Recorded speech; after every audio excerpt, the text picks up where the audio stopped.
dicantumkan oleh Imam Bukhari dalam kitab Shahihnya. Ini ada pertanyaan dulu, kurang telakeun. Ada seorang yang kerjanya sebagai pedagang pada malam hari, berangkatnya setelah bada isya, pulangnya pada menjelang sholat subuh. Dia sama sekali tidak ada kesempatan untuk sholat tahajud.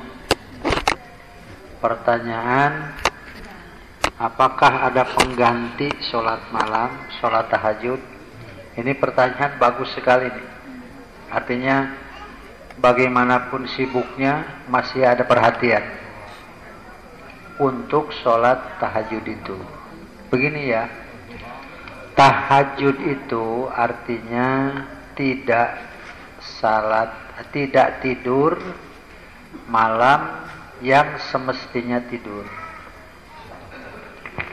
Yang dimaksud dengan malam itu dibagi dua. Satu, sebelum tengah malam setelah habis salat isya. Kedua, setelah tengah malam sampai menjelang subuh.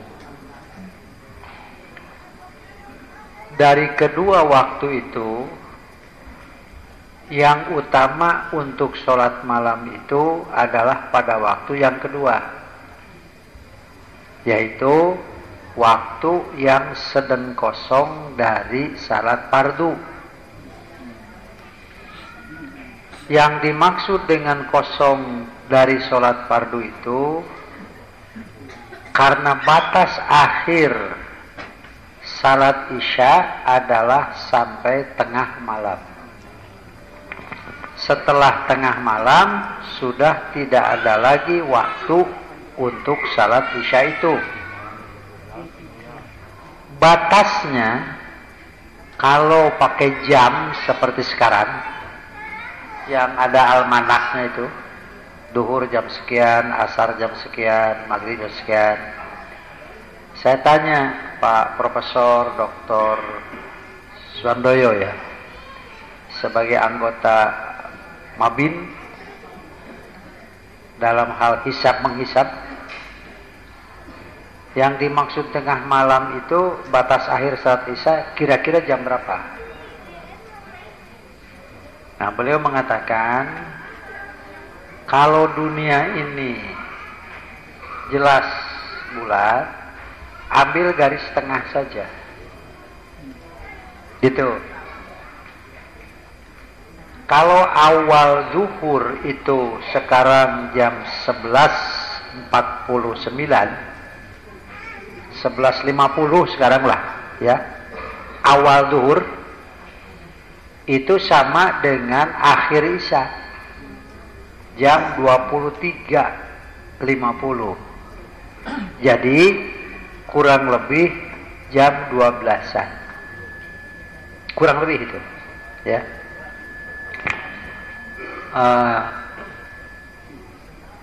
Setelah laju dari batas itu, nah inilah waktu yang kosong dari salat fardu itu, kosong dari salat fardu. Nah, disinilah kebiasaan Rasulullah SAW sholat malamnya pada waktu ini. Disebutnya dalam hadis disebut jauful lail, tengah malam lebih. Dan di dalam hadis dalam Sahih Muslim diterangkan ada khusus mengenai bab sholatul lail, itu termuat 7 hadis. Di situ ada 7 hadisnya. 7 berapa ya? 7, 8 lah. Ya, yang saya ingat 7 lah ya. Hanya dari ke-7 itu hampir sama. Pertama, beliau salat malamnya tidak selalu 4-4-3. Tapi ada beberapa macam. Ada 4, 5, 2, ada 8 tambah witir, 9 rakaat tambah witir hanya 1 dan sebagainya. Dan biasanya beliau itu membaca suratnya yang panjang-panjang karena salatnya hanya sendirian. Yang dimaksud panjang itu sampai beliau salatnya 1 rakaat 2 bentuk, baca Fatihah, baca surat sambil berdiri, lalu duduk melanjutkan bacaan surat. Kira-kira kurang lebih 30 ayat lagi beliau berdiri lagi menyelesaikan bacaan surat itu. Sudah itu baru ruku.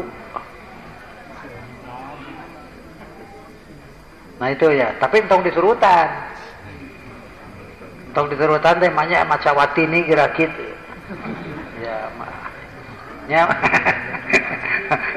baca surat Al-Hakumut Takasur, Al-Hakumut Takasur hatta zurtumul maqabir gek diuk. Sudah diuk hatta zurtumul maqabir kala sopa talamun summa kala sopa talamun jeung dinangtung kala talamun eta mah eureui atuh kitu mah. Karena itu oleh istrinya diterangkan kira-kira sekitar 30 ayat lebih lagi beliau berdiri lagi menyelesaikan ke-30 itu. Artinya pokoknya nangtung sakit udah lila tuh ya. Ini pun dilakukan oleh beliau setelah berumur laju tua dan badannya semakin gemuk, begitu ya. Karena itu paling sering sholat sunatnya sambil duduk karena keadaan seperti itu. Kan ujag-jag mantap untuk ngahajakeun sholat sunat bari diuk, walaupun itu sah juga. Nah sekarang bagaimana ini yang berangkat habis isya pulang menjelang subuh, jadi tidak ada kesempatan untuk tahajud, gitu ya. Coba pikir-pikir sajalah bagaimana supaya bisa gitu. Jangan diartikan bebas, bukan begitu. Tapi la yukallifullahu nafsan illa wus'aha.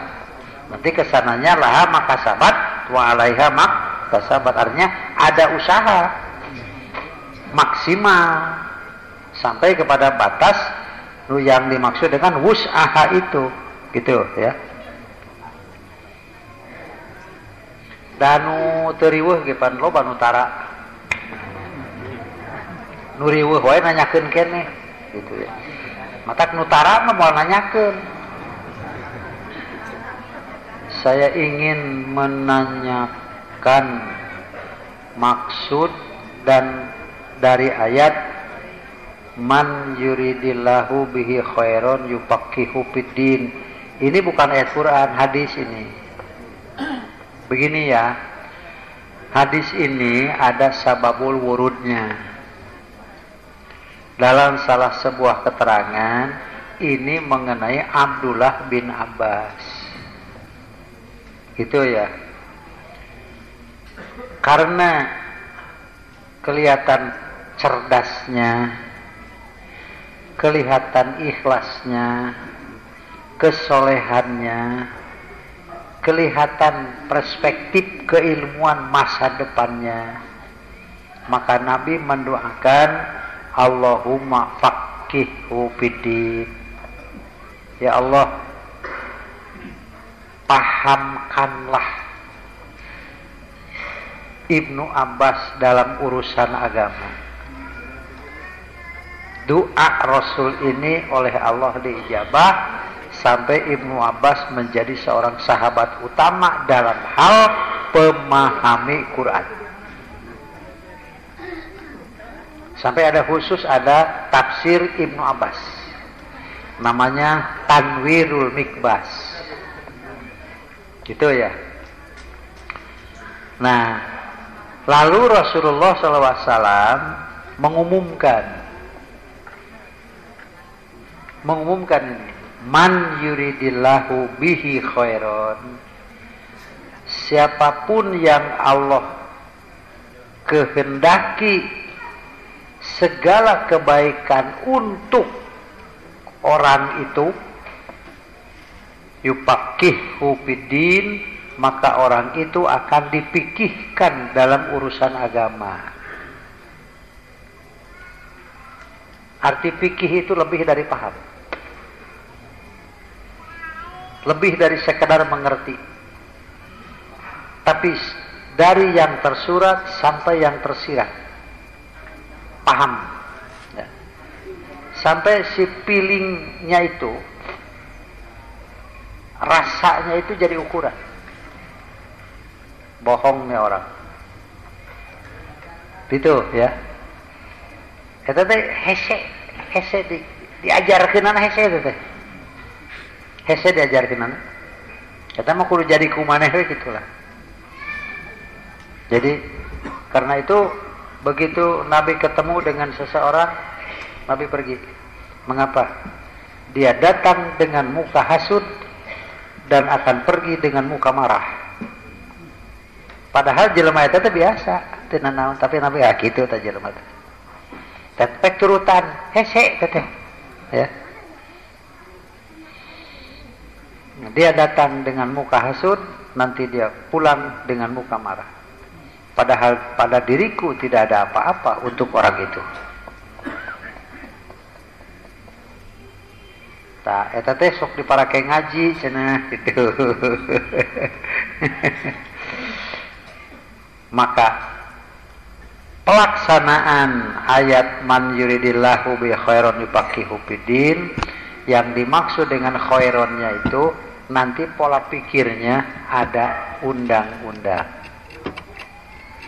Dina pola pikirna aya undang-undang. Jadi kumaneh we, lamun nempono kitu tah. Lamun nempono kieu tah. Tah geus aya aturan dina awakna. Tah eta sud khairon teh. Den teh kieu, lamun ningali nu kieu maca heula Quran, tinggalian baca kitab tafsir, wah atuh ira beres kan. Begitu kelihatan gitu tah masalah. Eta khairon teh kitu. Ya. Dan nah ini lanjutannya, dengan pola pikir yang terdasari dengan aturan Quran dan Sunnah seperti itu, nanti makanannya, minumannya, ucapannya, tindak tanduknya sampai dengan keturunannya, tata khairon, bakal boga turunan kumaha tah dari manusia yang bersifat seperti ini. Rizki yang paling hebat itu adalah waladin solihin yad'ulahu. Itu rizki itu hebat itu. Artinya umur kita dilanjutkan oleh anaknya di dalam kesolehan. Karena itu Nabi mengatakan, ya Rasulullah, kalau ibu atau bapak saya sudah tidak kuat untuk melaksanakan ibadah haji karena ketuaannya, bolehkah saya menghajikan ayah saya itu? Kata Nabi, hajikan saja. Karena sebesar itu engkau dapat pahala, sebesar itu orang tuamu mendapat pahala. Itu ya. Ini dalam Bulughul Maram ada. Nah, sekarang syarahnya perlu ada sedikit pelebaran ini. Ada orang yang datang ke masjid yang waktu itu Nabi sedang membagikan zakat. Karena banyaknya tidak pakai kantong seperti zakat fitrah di kita. Tapi kada dikeresekan gitu ente. Namru di masjid silakan ambil. Nabi menyaksikan siapa-siapa saja yang datang untuk menguji sejauh mana keberhasilan dakwah Nabi ini. Datang Al-Abbas, ya Rasulullah, berilah saya, silakan. Saya berani mengambil karena harta saya habis dipakai menebus anak saya karena ditawan pada perang. Artinya aku ambil karena termasuk mustahik sekarang. Kata Nabi, ambil. Datang lagi satu orang. Orang itu meminta kepada Nabi, bahasanya salah. Ya Rasulullah, a'atini minas sodaqah. Ya Rasulullah, berilah saya dari zakat ini. Nah, oleh Nabi itu segera diluruskan. Bagaimana meluruskannya? Innama ana qasimun wallahu yu'ti. Yang memberi itu Allah, aku hanya punya amanat membagikan saja. Jadi kamu jangan merasa diberi olehku, bukan. Tetapi kalau engkau termasuk orang yang mustahik dari satu di antara yang 8 itu, ambil. Orang itu berdiri lama, pergi, tidak ambil. Dia tidak ambil. Mengapa? Karena khawatir kalau tidak termasuk kepada satu di antara yang 8 itu. Coba bandingkan dengan orang yang korupsi dari bantuan orang-orang yang kena tsunami di Jawa Barat Selatan.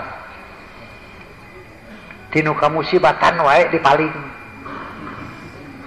Jadi perjuangan kita ini masih jauh untuk sampai kepada tingkat seperti itu.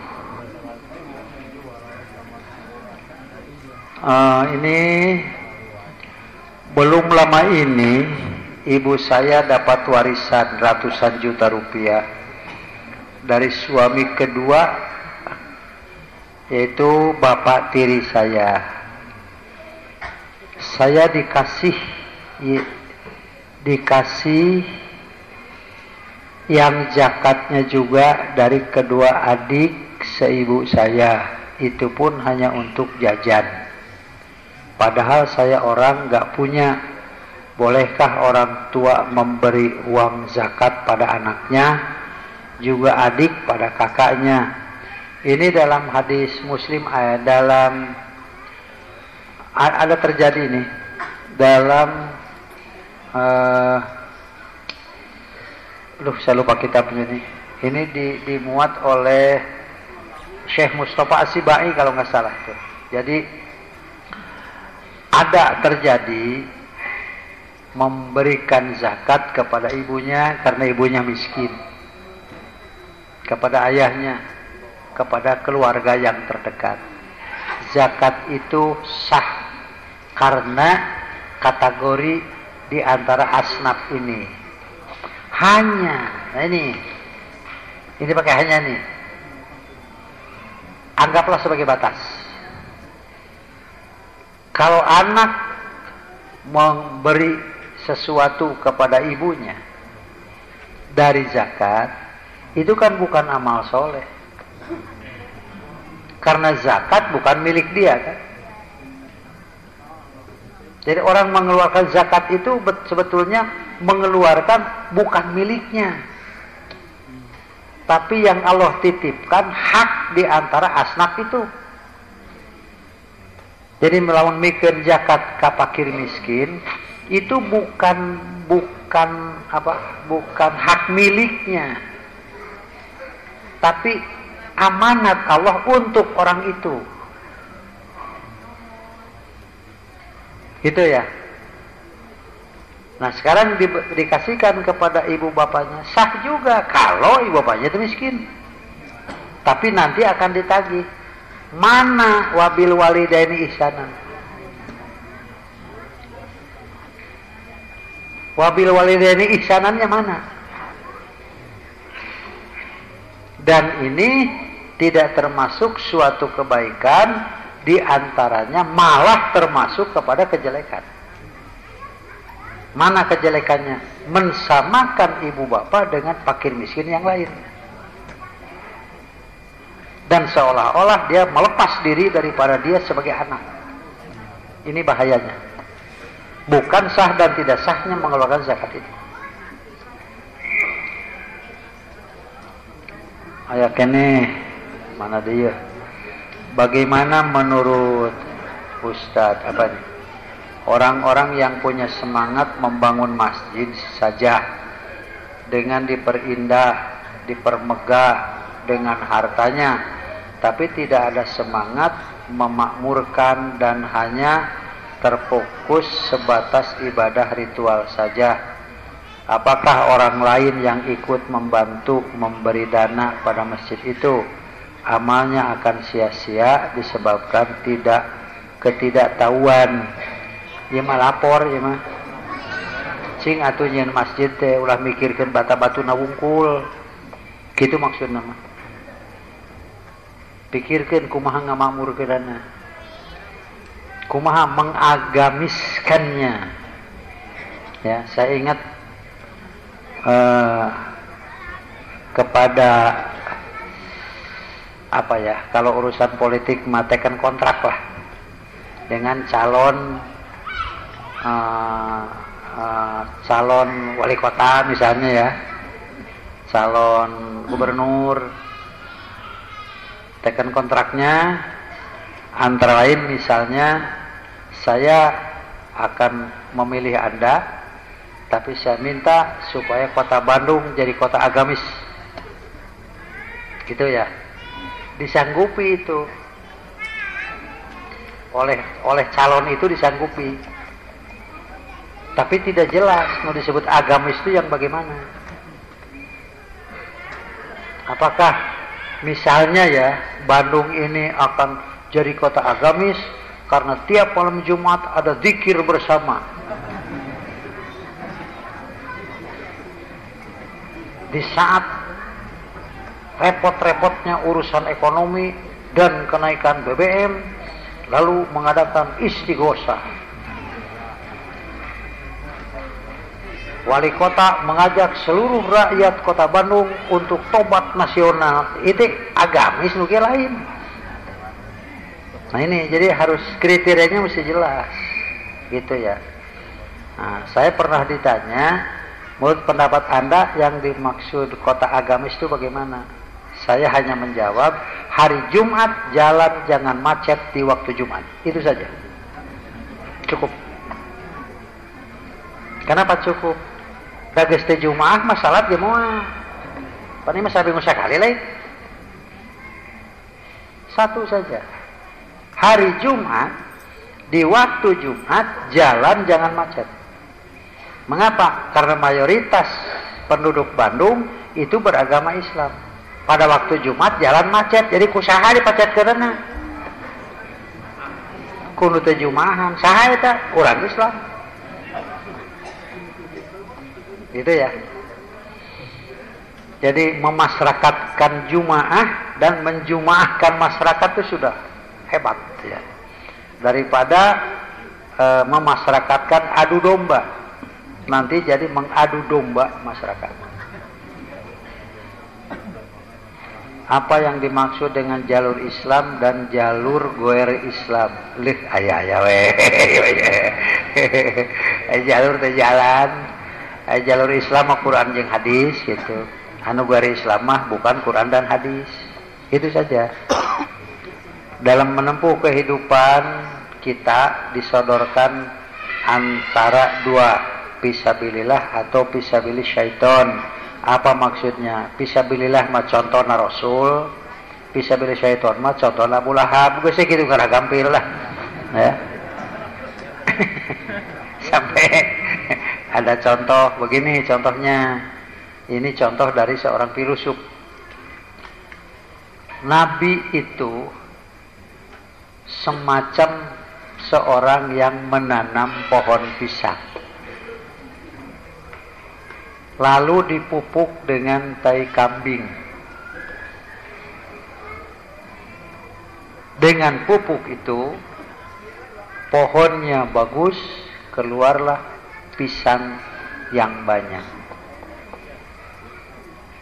Kalau Anda ikut Nabi Muhammad, sama dengan makan pisangnya.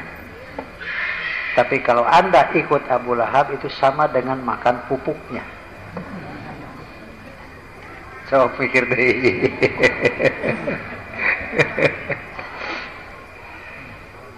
Apakah dibenarkan menurut Islam membakar masjid? Suatu aliran Ahmadiyah karena dinilai sesat. Tanya Majelis Ulama, tanya MUI, jangan tanya saya urusan begini. Saya masjidnya sudah dibakarnya itu. Nanti kalau saya mengatakan tidak boleh, kudu digantian tadi bangun deui masjid. Karena itu tanya MUI saja. Bagaimanakah cara melawan Dajjal? Uluh di masa kini, di masa kini dan hari kiamat, supaya kita tidak tertipu dengannya. Nah, atunya homo make dituturkeun. Coba digandeng, pertanyaan bagus sih. Bagaimanakah cara melawan Dajjal di masa kini dan hari kiamat, supaya kita tidak tertipu dengannya? Kalau Anda tahu, jangan diturut. Itu aja. Kalau Anda tahu itu Dajjal, kenapa diikuti? Bagaimana cara Nabi Isa mengalahkan Dajjal dan Ya'juj dan Ma'juj? Apakah melalui pertarungan atau adu argumen dalil? Baca lagi dalam Quran. Bagaimana perjuangan Nabi Isa itu sampai Allah mengangkat dia ke langit. Nanti pada waktu tertentu ia akan diturunkan kembali untuk menjelaskan ajaran Muhammad SAW, yaitu Quran dan Sunnahnya. Apakah jika Dajjal dan Ya'juj dan Ma'juj terkalahkan, apakah ada huru hara hari kiamat yang lain setelah ini? Tepuguh imah. Ya, ada orang yang meminjam uang kepada saya. Wah, hebat nih, bisa nginjemkeun ya. Tanpa diberi bunga. Pas saya tagih, malah ia ngabareun udah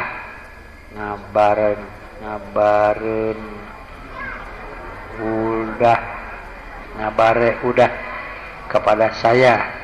Ngabare udah kepada saya. Ngabaudan. Ngabaudan. Aduh ya. Waktu saya tagih, ngabaudan kepada saya.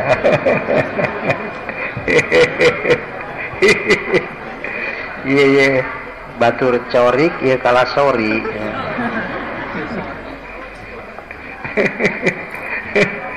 Padahal dalam kesehariannya ia selalu berbicara syariat Islam dan dinul Islam.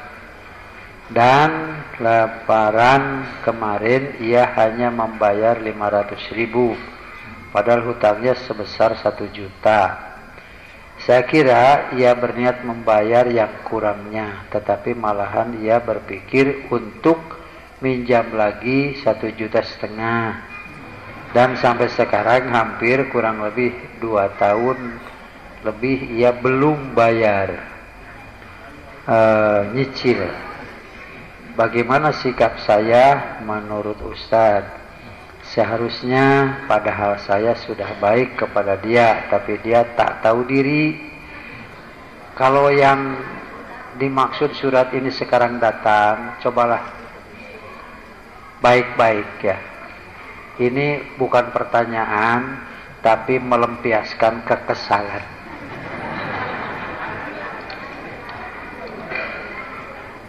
Sakit itu diberi nyeum usum ditagih kalah ngambek gitu teteh ya. Kulantaran ditagih ngambek nginjem deui. Ade tajar mana ade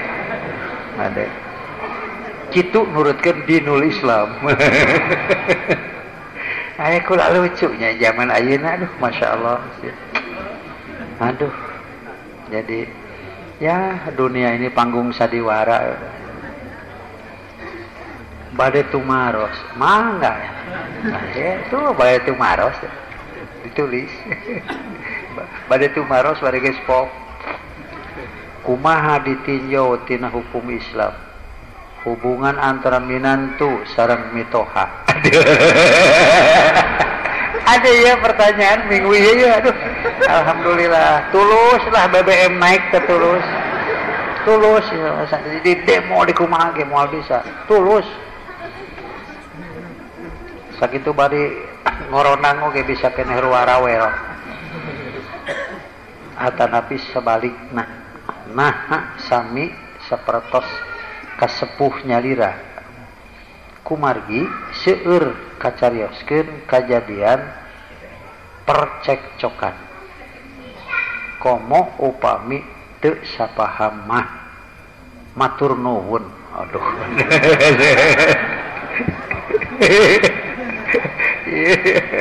Aduh, ya lucu ya ada. Ini masalah kehidupan rumah tangga. Mertua kita hormati sebagai mertua, ibu bapak kita hormati sebagai ibu bapak. Begitu saja, karena masing-masing punya kedudukan tersendiri, gitu ya. Nah, harus sama kepada mertua dan kepada ibu bapak. Jawabnya pikir-pikir saja. Urusan ini masuk kepada kaidah usul al-adah muhakkamah. Bagaimana biasanya berlaku, itulah nanti yang berlaku. Gitu ya. Kamar tua terus nyebut ngaran, air ridon mati baheula lagi dah kitu teh nana. Gitu ya. Satu, hartosna maksadna zikir. Duh, ada sih. Hartosna maksadna wirid. Tilu, dupi Rasulullah saparantosna salat wajib, salat maktubah, biasa ngalaksanakeun zikir atanapi wirid. Kekumaha edenya. Opat, saya aya hadisna atanapi teu aya. 5, ayeuna seueur saparantosna salat wajib. Assalamualaikum, assalamualaikum. Teras lumpat.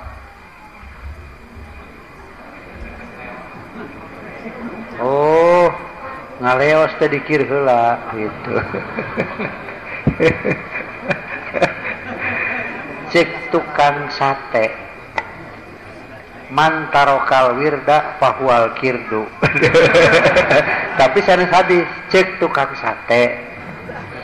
Jalma nu ninggalkeun dikir mah eta teh kirdun. Kirdun teh eta teh ya kunyuk lah. Hartosna dikir tikieunya. Ini sudah masuk agenda saya untuk melanjutkan nanti minggu depan apa-apa saja yang biasa dilaksanakan oleh Nabi setelah salat fardu. Nanti lanjutan dari sini, dari yang kita bahas minggu ini. Ini kan masih dasar. Ahad kemarin masih dasar, dilanjutkan ke sini juga masih dasar. Kemudian pertanyaan ini nanti kita masuk untuk pembahasan minggu depan kebetulan ya. Apa saja yang Nabi laksanakan setelah salat fardu itu, sampai dengan kenapa Nabi biasa salat sunat rawatib tidak pernah dilakukan di masjid. Kenapa? Nah itu ada alasan-alasannya ya. Sudah saya kumpulkan tuh hadis-hadisnya untuk kita bicarakan minggu depan. Dan ternyata ini kesimpulan dari para ahli ya. Salat sunat terutama salat malam itu untuk Nabi itu wajib. Untuk yang menyatakan demikian itu dikemukakan dalilnya. Mengapa Nabi SAW tatkala tidak sempat melaksanakan salat sunat oleh beliau diganti pada waktu lain. Sampai sholat tahajud saja ku Nabi digantian tengah hari karena tidak sempat. Dan rakaatnya pun ditambah jadi 12 atau 13 12 rakaat. Oh, ini masalahnya ini. Nah, itu nanti sebagai usaha Rasulullah SAW untuk menyelamatkan umatnya. Nanti Nabi akan mohon izin kepada Allah mensyafaati umatnya yang ada kekurangan untuk menjadi ahli surga.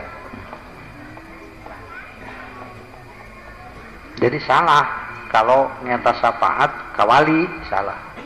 Wali wae butuhkeun. Hayo kurang dipentak keur teu boga teh deui. Gitu ya.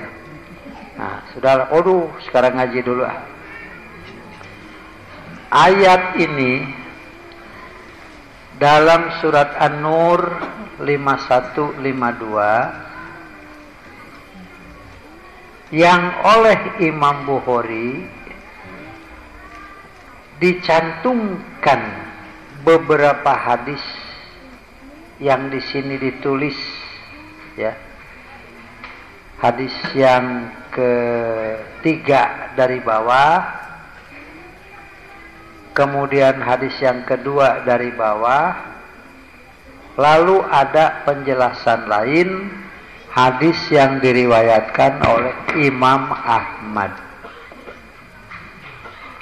Supaya nyambung dengan yang ahad kemarin, pada tulisan yang ahad kemarin dicantumkan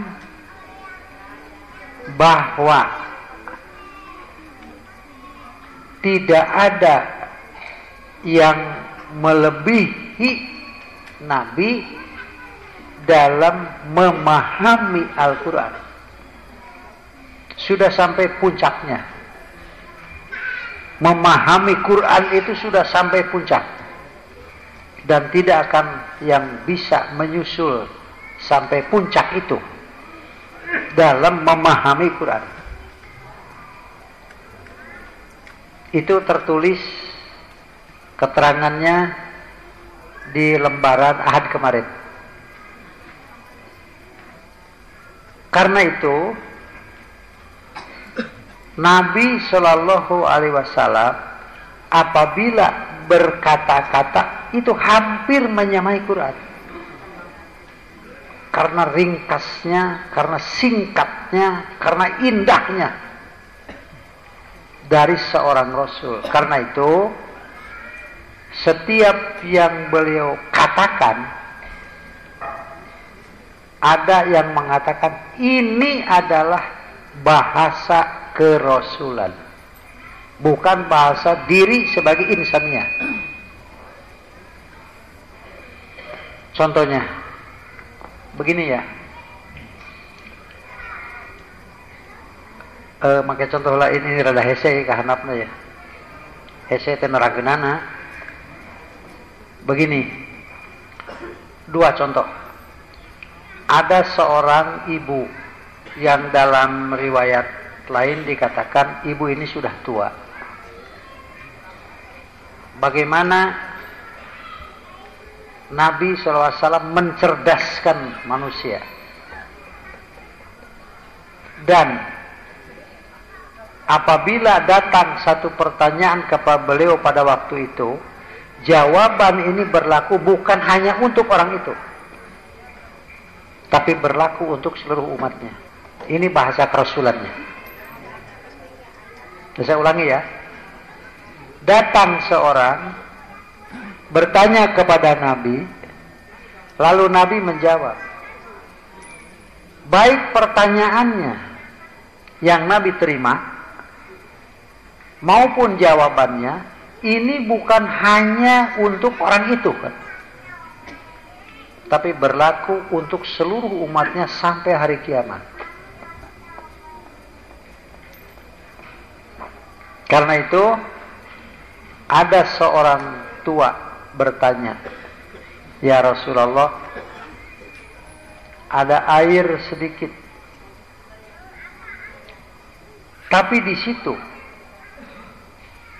ada yang membuang kain-kain yang ada darah head, ada yang buang sampah jadi busuk, ada yang buang yang kotor-kotor, wasah. Tapi ternyata di situ ada air." Menunjukkan begitu susah dan mahalnya air zaman itu di sana. Sampai yang begini saja ditanyakan. Tetapi pertanyaan ini bukan untuk keperluan sehari-hari yang oleh manusia sudah bisa dilakukan walaupun Nabi tidak ada. Misalnya untuk cuci pakaian, untuk cuci piring, kan itu mah tidak ya masalah. Tapi yang ditanyakan itu apa?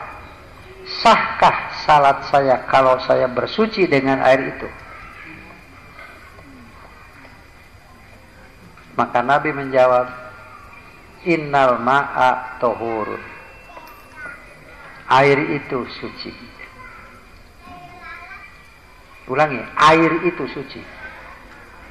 La yunajjisuhu syai'un. Apapun tidak menajiskan air itu. Gitu ya. Illa ma ghalaba ala rihihi aw tu'mihi aw rihihi. Kecuali kalau berubah satu di antara yang tiga, warnanya, baunya, warnanya, baunya atau rasanya. Itu jawaban Nabi kepada seorang ibu yang sudah tua. Paham tidak si ibu? Paham. Sejauh mana pemahamannya? Sejauh diamuan bau hangsur sudah. Tahu bau hangsur? Bau ompol, bau pesing ya. Itu pun bagi yang hidungnya normal. Dilihat, wah, ini warnanya warna najis. Sudah. Hanya sebatas itu. Tapi setelah terpikirkan oleh insinyur kimia, ternyata ilmu ini sangat tinggi. Apa? Dimanapun air tidak berubah. Hanya bercampur dengan. Coba, sarwante. Najis bercampur dengan air. Airnya tidak berubah. Boleh dipakai wudu, boleh. Asal najisnya tidak terbawa. Gitu ya. Karena itu saya mengatakan air kencing pun suci, airnya. Tuh nyahese. Air kencing pun suci, airnya. Yang najis itu kencingnya. Contohnya, pakai contoh nurada lega ya, nurada lega. Kalau penduduk Pulau Jawa itu 60 juta, satu orang per hari 1 cangkir air kencing. Penduduk Pulau Jawa saja 60 juta cangkir per hari. Dan itu harus digunakan lagi, tetapi harus dengan air yang suci. Bagaimana mensucikan 60 juta cangkir ini?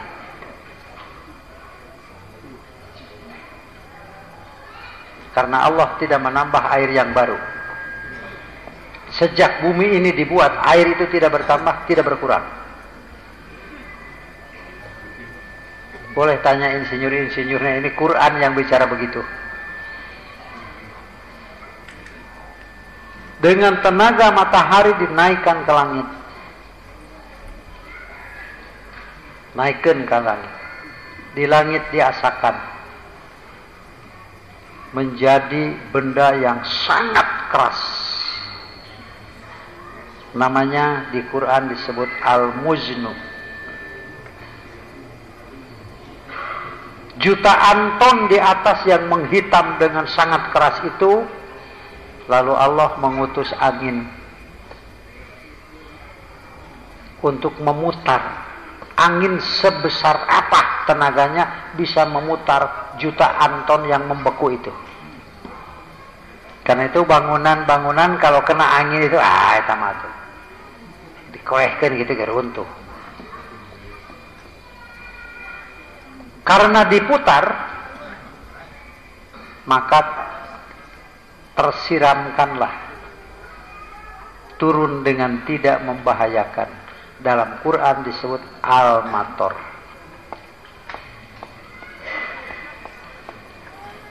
Bagaimana turun supaya dengan tidak membahayakan?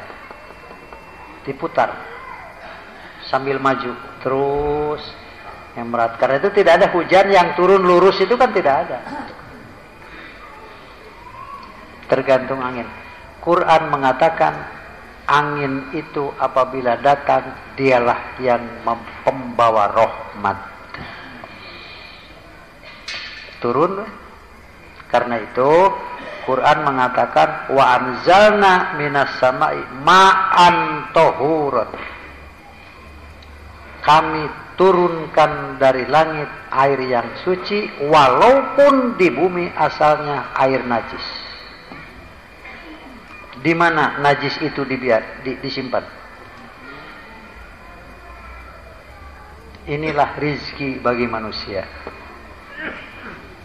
Contoh yang paling mudah, apa yang jadi hampas perut kita untuk gurame itu vitamin.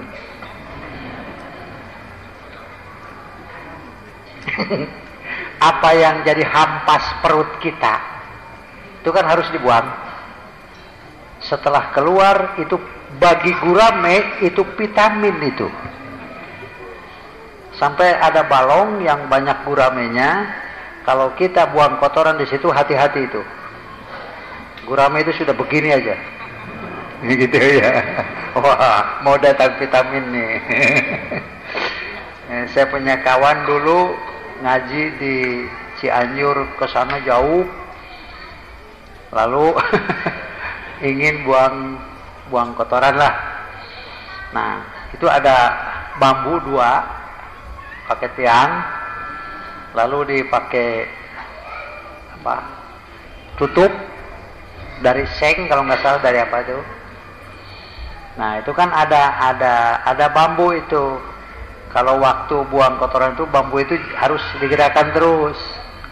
Nah, dia tidak mengerti untuk apa. Pegang aja begini. Akibatnya bagaimana? Ini kotorannya belum keluar, guramenya sudah nyantok.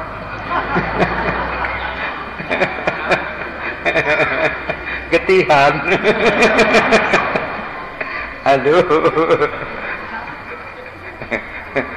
Kawan saya itu ngomong kepada saya, "Omat ece tong dibejaan."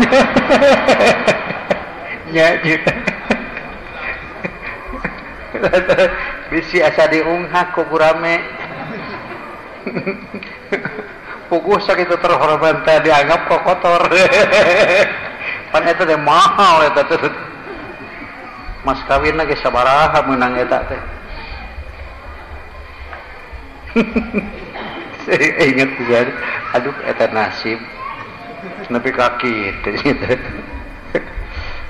Nah itu satu ya. Kermailah, ya mah hitung-hitung yang ngaji supaya lupa BBM akan naik. Supaya lupa BBM akan naik. Pertanyaan kedua, tadi seorang tua tanya kepada Nabi, jawabannya seperti itu. Ini jawaban berlaku sampai hari kiamat.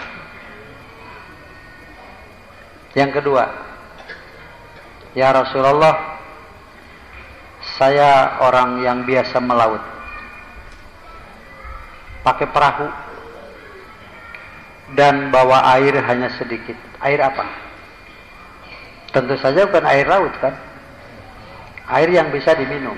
Artinya, sejak dulu air laut bukan untuk diminum, tapi harus diolah dulu untuk menjadi air tawar. Di Quran surat apa? Saya lupa itu. Laun nasya'u ja'alnahu ujajan. Tidak ada di dunia ini air yang tidak asin, tidak ada.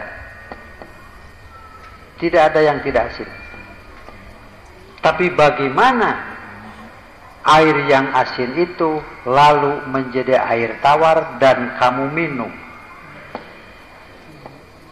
Jadi segelas air tawar yang kita minum itu prosesnya sangat hebat sekali. Fala tashkurun. Dengan hanya satu gelas air tawar yang kamu minum, kalau kamu mengerti, mana mungkin kamu tidak akan bersyukur kepadaku. Surat naon? Surat A antum anzaltumuhu minal muzni am nahnul munzilun. Al-Waqiah, di ayat akhir itu. Kalau kamu mengerti bagaimana segelas air tawar yang dapat kamu minum, mana mungkin kamu tidak bersyukur kepadaku. Gitu ya. Ngenah we nginum lagu. Ngenah we kekemu sabrawat piceun. Itu prosesnya hebat. Jadi almator itu. Jadi waktu kita mau minum air bening, tanya heula, "Di mana maneh ayeuna aya dina gelas ieu teh di mana?" Dia akan menjawab, "Bulan kemarin saya malidkeun Cina di sana. Bulan depannya saya datang ke Birma. 6 bulan yang lalu saya mengalir di daerah Mesir." Begitu dia ngomong. Dan sekarang sampai di hadapan Anda pada gelas ini. Bulan depan saya akan menghanyutkan sekian ratus rumah. Ngomong si cai teh teu eureun-eureun teh. Gitu ya. Itu kayak di Quran disebutna al-muzni. Nuki nubi teh. Ya. Sahabat itu bertanya, "Ya Rasulullah, kalau saya berwudu dengan air itu tidak ada untuk minum. Tapi kalau saya simpan, saya sediakan untuk minum, saya tidak bisa wudu." Artinya bawa air hanya sedikit. Perahunya pun kecil. Bolehkah saya berwudu dengan air laut? Waktu itu belum turun ayat tayamum. Bolehkah a'na tawaddu'u bima'il bahri? Boleh enggak saya berwudu dengan air laut? Nabi menjawab dengan bahasa kerasulan. Boleh, bukan begitu. Eta malah jawaban Nabi nu kitu mah. Bagaimana jawabannya? Wat tahuru ma'uhu laut itu suci airnya. Al-hilu maitatuhu, halal bangkainya. Jadi dengan pertanyaan sebegitu, tapi jawabnya mencakup begitu banyak. Nabi tidak mengatakan air laut suci, tapi Nabi mengatakan laut itu suci airnya. Gerasok sekali deh. Nabi tidak mengatakan air laut itu suci, tidak. Nabi mengatakan laut itu suci airnya. Jalma eta teh hade bajuna, jalmana kumaha? Orang itu bagus bajunya. Jadi yang bagus itu orangnya, bajunya. Dengan hadis ini jelas laut itu daratan, cuma berisi air begitu. Dan ini merupakan gravitasi bumi. Selalu air mengambil tempat yang paling rendah. Ngaranna al-bahru. Orang ngaji ya. Nah, karena itu Imam Bukhari mencantumkan bab kata-kata Nabi, buistu bijawami'il kalim. Aku diutus membawa kata-kata yang ringkas.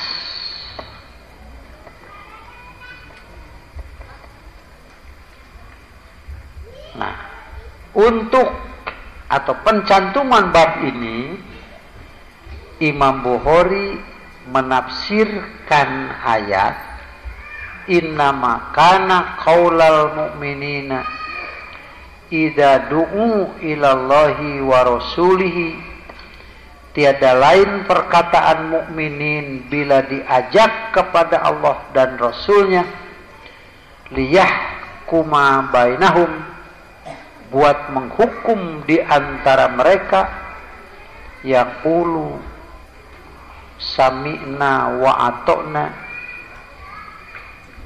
melainkan mereka hanya berkata kami mendengar dan kami taat. Wa ulaika humul muflihun, dan mereka itulah orang-orang yang mendapat kejayaan.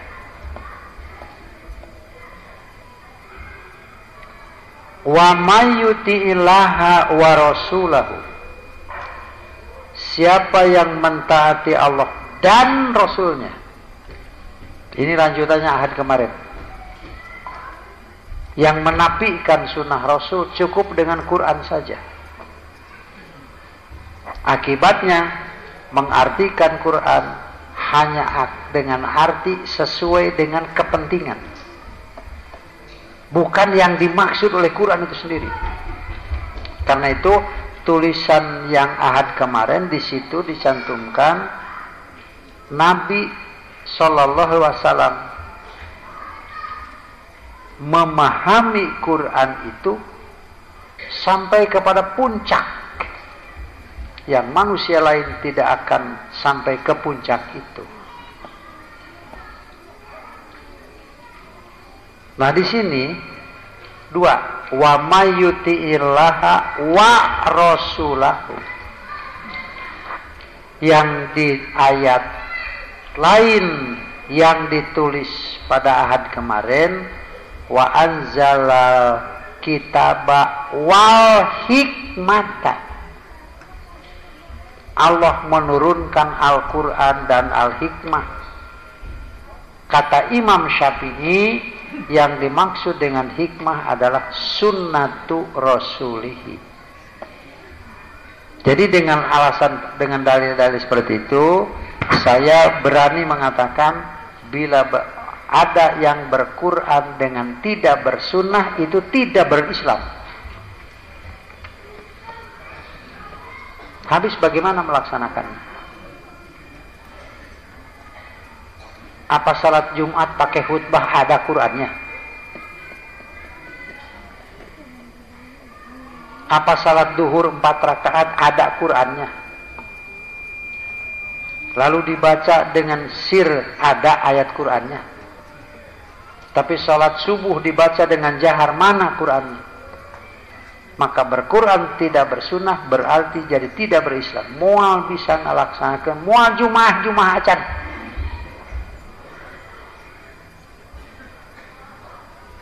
Nah, karena itu sengaja saya mengemukakan ini karena sudah mulai ada kedengaran semacam jaringan Islam liberal yang nanti pada akhirnya akan sampai kepada satu pemikiran semua agama sama. Salat pertama salat orang Arab. Puasa nanaonan ngaririweuh. Kudu hudang janari. Kudu lapar. Kenapa harus ibadah haji dengan ongkos mahal-mahal puluh juta datang ke sana hanya putar-putar begitu? Nyeun atuh Ka'bah di Tegalega.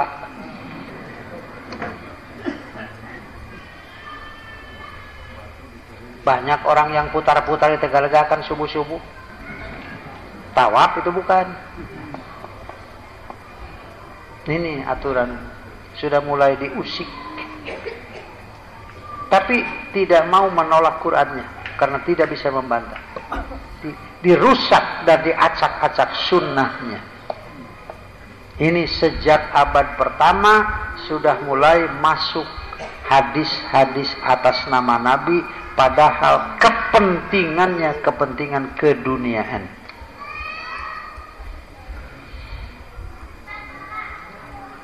Jadi ayat wa mayuti illaha wa rasulahu wa yakhshallaha dan takut kepada Allah. Rasulnya tidak disebut lagi. Takut kepada Allah. Siapa yang mentaati Allah dan Rasulnya dan takut kepada Allah, Rasulnya tidak disebut lagi. Dan Rasul juga harus takut kepada Allah sebagai imamnya. Wa yattaqi faulaika humul faizun,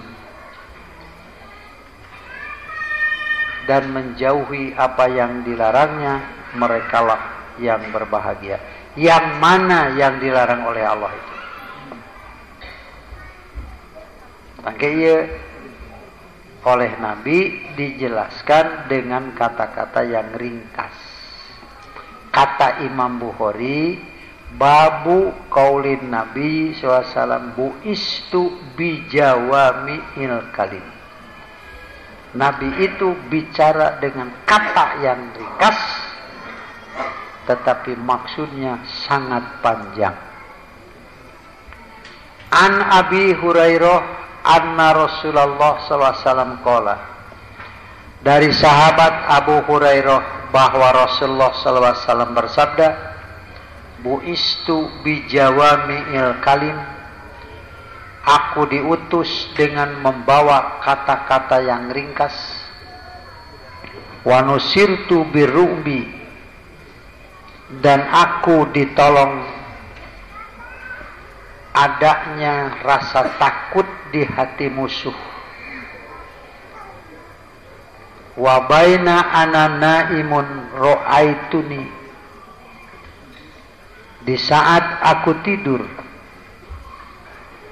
aku melihat dalam tidurku kurung mimpi,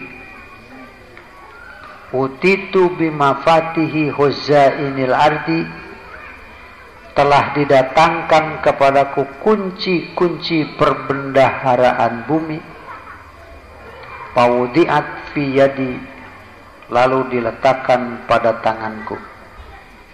Sebagai contoh ya, Nabi tidak pernah ke laut, tapi Nabi begitu banyak menerangkan urusan laut.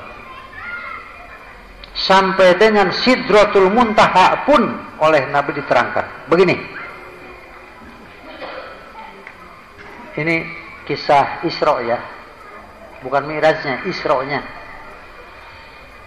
kalau engkau benar malam tadi datang ke Masjidil Aqsa, bagaimana pintunya?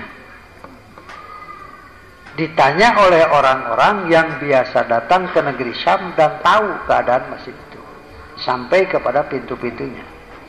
Maka Nabi menerangkan, pintu Masjid Aqsa itu begini, begini, begini, begini. Kagetlah orang. Kok dari mana Muhammad tahu? Dan memang betul begitu. Menurut yang mereka lihat, pintu Masjid Aqsa itu. Nah di sini dengan hadis Abi Hurairah ini, bahwa sunnah pun adalah wahyu juga. Wa anzala ilaikal kitaba wal hikmata. Pakai contoh lain ya supaya mudah. Secara diri pribadi Nabi tidak tahu bagaimana yang dimaksud dengan aqimus shalah. Dirikanlah salat, tidak tahu. Maka Jibril datang mengajar yang dimaksud dengan aqimus shalah itu. Begini berdirinya, begini angkat tangannya, begini bacaannya, dan seterusnya. Jadi dari mana Nabi tahu bahwa itu sholat itu begitu? Allah mengajar, Jibril yang datang, dan Jibril memberi contoh. Karena itu ini masih jauh ya, masih jauh ini. Dua yang dikatakan Nabi itu. Satu, khudhu anni manasikakum. Kalau kamu mau haji, ambil seperti yang aku laksanakan. Jangan yang lain. Harus berbekal ilmu bagaimana Nabi melaksanakan haji itu. Kedua, shollu kama ra'aitumuni usolli. Salatlah kamu sebagaimana kamu tahu bagaimana aku salat. Kapan ini oleh Nabi diucapkan?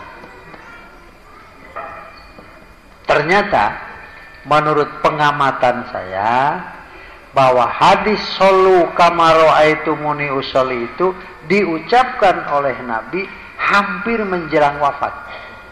Setelah turun ayat al-yauma akmaltu lakum dinakum wa atmamtu alaikum nikmati wa raditu lakumul islam madina. Artinya salat ini sampai di sini cukup, tidak ada perubahan lagi. Gitu ya. Nomor 2 dari bawah. Aduh, waktunya sedikit lagi nih. An Abi Hurairah anin Nabi sallallahu alaihi wasallam qala, ma minal anbiya'i nabiyyun illa u'tiya minal ayati ma misluhu amana alaihil basharu wa inna ma kana alladhi utitu wahyan awhahu Allahu ilayya fa arju anni aksaruhum tabi'an yaumal qiyamah. Kata Nabi SAW, tidak ada seorang nabi pun dari para nabi itu kecuali telah diberi berupa ayat-ayat dan diberi pula yang seimbangnya, yaitu penjelasannya. Telah beriman akan hal itu banyak dari manusia, dan hanyalah telah terbukti berupa wahyu yang telah Allah wahyukan kepadaku. Maka aku berharap bahwa aku paling banyak pengikut daripada pengikut-pengikut nabi-nabi sebelumku nanti pada hari kiamat. Ditulis ya, entah ahad yang mana sudah ditulis. Satu hadis Nabi mengatakan kepada para sahabat, aku sudah kangen untuk berjumpa dengan saudara-saudaraku nanti pada hari kiamat. Sahabat tanya, bukankah kami sahabat-sahabatmu ya Rasulullah? Nabi menjawab, betul. Anda melihat dan berjumpa denganku lalu beriman, Tetapi aku sangat kangen berjumpa dengan mereka. Mereka beriman kepadaku, padahal mereka tidak berjumpa denganku. Ya mudah-mudahan urang gitu, sugan gitu, kadia digupayan. Hana sudah datang panghareupna ku namanya teh diantep, aduh tengeunah. Sampai sahabat bertanya, Anda kenal kami sebagaimana nanti di yaumul kiamah, karena Anda berjumpa dan kenal dengan kami. Bagaimana Anda bisa mengenal umat Anda nanti pada hari kiamat, padahal mereka hidup setelah Anda tidak ada? Nabi menjawab, min athari wudu'ihim. Aku kenal mereka, di muka mereka ada bekas-bekas wudunya. Jadi wudu itu hanya ada setelah Nabi Muhammad SAW saja. Nah, waktu ku Nabi diupayan, kadia datang sini, mundur. Pada mukamu bukan bekas wuduku. Itu bukan wuduku itu. Waduh, rewas. Artinya, belajarlah sampai yakin bahwa yang kita lakukan ini wudu Rasul. Bagaimana cuci mukanya, bagaimana mencuci tangannya, bagaimana mengusap kepalanya, bagaimana mencuci kakinya. Semua itu dijelaskan. Itulah wudu'ur Rasul. Ini yang terakhir sebagai anjuran. Alhamdulillah kita masih ngaji.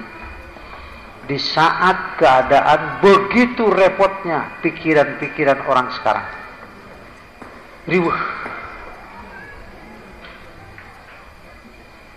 An Sahl bin Sa'din anna Rasulullah SAW qala fikum kitabullah. Pada kamu sudah ada kitab Allah. Yata'allamuhul aswadu wal ahmaru wal abyadu. Dipelajari oleh sekian banyak manusia yang berkulit hitam, berkulit merah, berkulit putih. Jadi berdasarkan hadis ini, kulit manusia di dunia itu hanya 3 rupa. Aya nu hideung, aya nu beureum, aya nu bodas, teh nu hejo.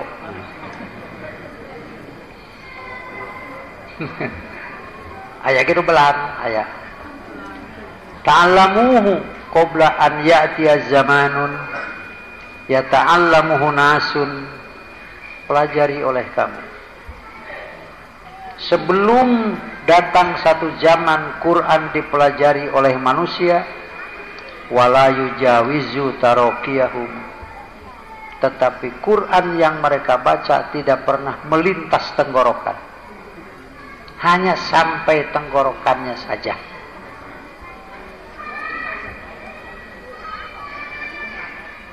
Yaitu mereka tidak mau mengamalkannya, tidak diberi pahala membacanya, dan tidak berbuah selain bacaan saja. Ini keterangan dari syarah Musnad Ahmad. Kama wa yuqawwimunahu kama yuqawwimus sahmu. Yuqawwamus sahmu yata'ajjaluna ajrahu wala yata'ajjalunahu.